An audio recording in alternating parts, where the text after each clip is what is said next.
Assalamualaikum warahmatullahi wabarakatuh. Selamat pagi anak-anak soleh kelas 9.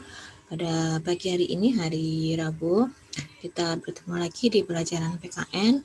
Dan kali ini kita akan bahas bab baru ya, bab keempat tentang keberagaman masyarakat Indonesia dalam bingkai Bhinneka Tunggal Ika. Ya, keberagaman itu artinya ya bermacam-macam. Kemudian dari materi ini nanti kita akan mempelajari beberapa subbab materi ya. Yang pertama tentang makna persatuan dalam kebangsaan. Kedua, prinsip persatuan dalam keberagaman SARA. Apa itu SARA? Ya, kalian pernah belajar di kelas 7 yaitu suku, agama, ras, dan antar golongan. Itu disingkat SARA. Kemudian yang ketiga, permasalahan keberagaman dalam masyarakat Indonesia. Kemudian yang keempat adalah upaya pencegahan konflik yang bersifat SARA tadi. Nah, untuk pertemuan hari ini mungkin kita akan bahas tentang dua subbab materi ya. Yang pertama tentang makna persatuan dan yang kedua tentang prinsip persatuan dalam keberagaman SARA tersebut. Jadi dua subbab materi ini akan kita pelajari hari ini. Jangan lupa menyaksikan sampai selesai. Untuk yang pertama, tentang makna persatuan dalam keberagaman. Dari kata persatuan ya, persatuan dan kesatuan. Kita tahu ya bahwa prinsip persatuan-kesatuan atau rasa persatuan dan kesatuan ini telah tumbuh dalam diri setiap masyarakat Indonesia karena dia masuk ke dalam nilai-nilai budaya masyarakat Indonesia. Jadi kita pernah belajar ya, jadi kita itu merdeka, padahal kalau dibandingkan dengan senjata, kita kalah persenjataan. Cuma karena ada satu hal yang bisa menyebabkan kita menang, yaitu tentang adanya persatuan dan kesatuan dari masyarakat Indonesia itu sendiri. Jadi jurusnya apa? Kita bisa merdeka itu adalah persatuan dan kesatuan dari setiap elemen masyarakat zaman dulu, dan tentunya juga harus seiring berjalannya waktu juga tetap. Nah, sekarang juga kita harus mempunyai rasa persatuan dan kesatuan tersebut ya. Jadi di sini berkat persatuan dan kesatuan dari segenap elemen bangsa, kita bisa mengusir penjajah ya, zaman bisa merdeka maksudnya. Kemudian yang kedua, setelah kita bisa merdeka, karena adanya persatuan dan kesatuan, kita bisa mendirikan negara Indonesia. Ya, setelah merdeka, mendirikan negara, kemudian ada lagi tahapan yaitu berjuang mempertahankan kemerdekaan. Pada masa itu, Belanda itu ingin merebut kembali Indonesia, ingin menjajah kembali Indonesia. Nah, karena itulah para pejuang belum berhenti sampai di situ, belum berhenti sampai proklamasi ya, tapi setelah proklamasi itu ada perjuangan mempertahankan kemerdekaan. Nah, dan yang terakhir itu yang sekarang nih kita lakukan ya, yaitu mengisi kemerdekaan dengan upaya-upaya pembangunan nasional. Jadi alangkah enaknya sih kita itu sekarang sudah bukan di zaman mengusir penjajah, bukan di zaman mendirikan negara, bukan di zaman perang sama Belanda untuk mempertahankan kemerdekaan. Cuma kita itu sekarang hanya mengisi kemerdekaan dengan upaya-upaya. Kalau kalian sebagai pelajar, contohnya apa mengisi kemerdekaannya? Ya, belajar dengan giat, dengan rajin, mematuhi nasihat orang tua, guru, atau orang yang lebih tua ya, supaya apa? Supaya nantinya kalian besar, kalian bisa bermanfaat bagi negara. Siapa tahu jadi anggota DPR, jadi menteri, atau mungkin bahkan ada yang jadi presiden gitu. Karena semua itu berawal dari kecil kan ya, dari masa-masa kalian sekarang ini juga gitu.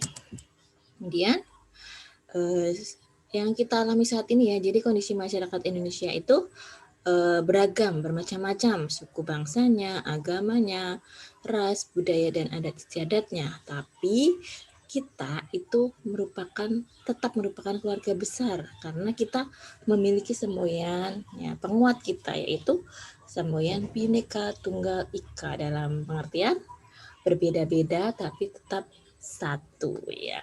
Dari bahasa apa? Bahasa Sanskerta. Bukunya buku kitab dari kitab Sutasoma kalau nggak salah ya. Nah, kemudian dari persatuan dan kesatuan itu pada masa sekarang kita itu punya beberapa hal yang menjadikan kita ini alat pemersatu bangsa Indonesia ya. Jadi yang pertama ada Pancasila, kita kenal sebagai dasar negara. Selain itu juga ada UUD. UUD itu juga alat pemersatu juga. Selain itu ada apa lagi? Ada semboyan kita, semboyan Bhinneka Tunggal Ika yang dituliskan berada di kaki burung Garuda ya, kaki burung Garuda. Ya, jadi semboyannya ada di bawah di cengkeram itu, di pita semboyannya. Kemudian yang keempat, alat pemersatunya adalah negara kita ini sendiri yaitu NKRI. Kemudian yang kelima, lambang-lambang identitas nasional. Jadi ada bendera merah putih, Garuda Pancasila, sama lagu kebangsaan Indonesia Raya. Itu alat pemersatu kita sebagai bangsa Indonesia. Kemudian beberapa sikap yang harus dikembangkan dalam keberagaman masyarakat Indonesia saat ini. Beberapa sikap kita bisa ini ya, di sini kita bisa baca di sini, tidak memandang rendah suku atau budaya lain. Tidak menganggap suku dan budayanya itu paling baik, paling tinggi. Jadi mungkin ada beberapa anak yang aku kan dari suku Jawa, mungkin ya. Jawa itu kan gini paling bagus lah, paling baik lah. Ya, jangan sampai dia seperti itu gitu. Jadi tidak menganggap suku dan budayanya paling tinggi dan paling baik. Kemudian yang ketiga, sikap yang ketiga adalah menerima semua keberagaman suku bangsa itu sebagai kekayaan bangsa, dan kekayaan bangsa itu tidak ternilai harganya ya. Jadi kita itu punya budaya yang banyak, itu sebenarnya kita itu sangat kaya ya, keanekaragaman itu kita bisa menarik wisatawan dari situ, dari keberagaman budaya kita gitu.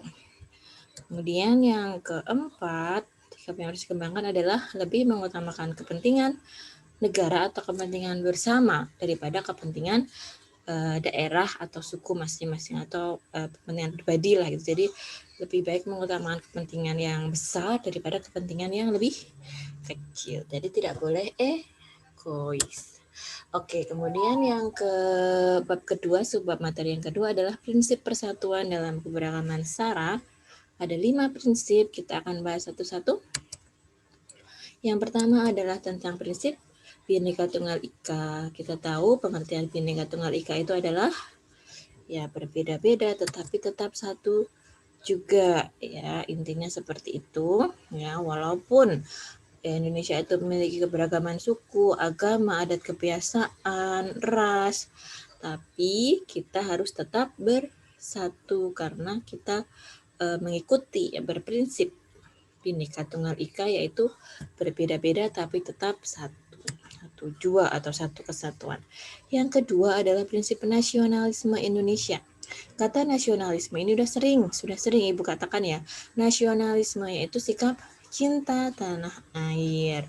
Ya, yang perlu kita tekankan di prinsip nasionalisme Indonesia ini ya, sikap cinta tanah air, sikap bersedia membela tanah airnya ini dalam kutipan kita ya. Jadi kita mencintai bangsa namun bukan berarti kita mengagung-agungkan bangsa kita sendiri, membagus-baguskan bangsa kita sendiri, dan jangan sampai kita itu merasa lebih unggul daripada bangsa lain. Itu yang perlu di garis bawahi di sikap nasionalisme ya. Jadi kita bangga, kita cinta tanah air kita, siap untuk membela tanah air. Cuma dengan satu itu catatan, kita tidak boleh merasa lebih unggul daripada bangsa lain. Gitu tentang prinsip nasionalisme. Dan yang ketiga, prinsip kebebasan yang bertanggung jawab. Ini pasti kalian udah bisa ini ya memperkirakan ya. Jadi kita itu memiliki kebebasan untuk ngapa-ngapain lah bahasanya. Cuma sebenarnya kebebasan kita itu harus dipertanggungjawabkan, bisa dipertanggungjawabkan kepada Allah Subhanahu wa taala, kepada sesama manusia dan kepada bangsa dan negara kita. Itu kebebasan yang bertanggung jawab.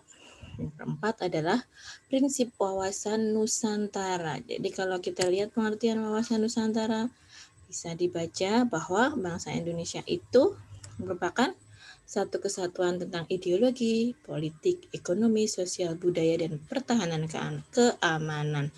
Nah, karena itu ya, jadi satu kesatuan, kita merupakan satu kesatuan dalam wawasan Nusantara itu, maka manusia Indonesia itu merasa senasib, sepenanggungan, sebangsa, setanah air, dan mempunyai yang penting, yang mempunyai satu tekad, yaitu mencapai cita-cita pembangunan nasional gitu. Cita-cita Indonesianya apa?